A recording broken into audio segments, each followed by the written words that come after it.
Hi, I'm going to talk for a bit about the word language. People rather take the word language for granted. They seem to think that it's going to mean the same in every language as it does in English, whereas in French you've got a difference between langue, langage and parole compared to the English language and speech. 3 words rather than 2. So when people quarrel bitterly about their research in language, what they are often doing is not quarrelling about the actual content or what they're actually doing, they're quarrelling about their meaning of language. The people who are doing a generative approach to language acquisition see language in completely different ways from people who are doing, say, usage-based research in second language acquisition, and they're never going to reconcile their views if they don't start looking at what they actually understand by language. So I'm going to look at 6 different meanings of the word language and see how these may have all sorts of consequences for people who are doing research with language. The first one, which can be called Lang 1, is language as a human representation system. This is something which all humans possess, but other creatures don't, or don't to our knowledge. So people have it, but monkeys and birds don't. The second meaning of language is language as an abstract, external entity, something which exists as an object in some sort of abstract third world.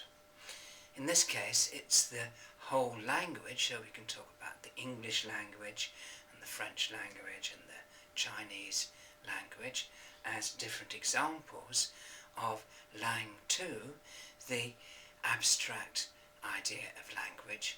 So when we speak about the English language, we're talking about Lang 2.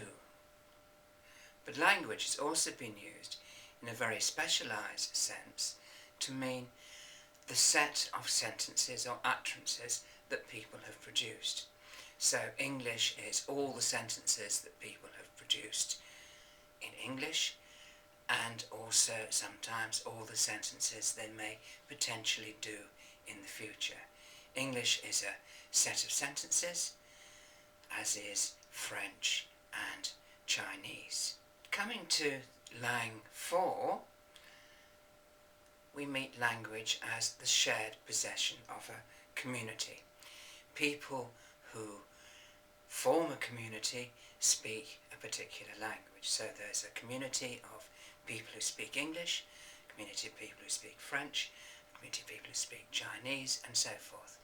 It's language as the possession of a particular community who use it for all the reasons that they need language in their lives. The next meaning of language is what we have in our minds. It's the mental system that we store in our minds that we learn as children. So Lang 5 as mental system. This is the meaning that is often had in psychology and in much linguistics.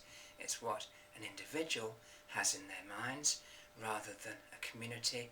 It's something one person knows rather than everybody. Finally, we come to Lang 6, which is language as a form of action. This means you actually do something through language. It's not just for thinking, not just for communicating, but it's for doing something.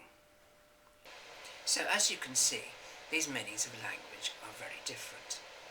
If you are interested in what human beings do and in the general properties of language, then you're doing Lang 1.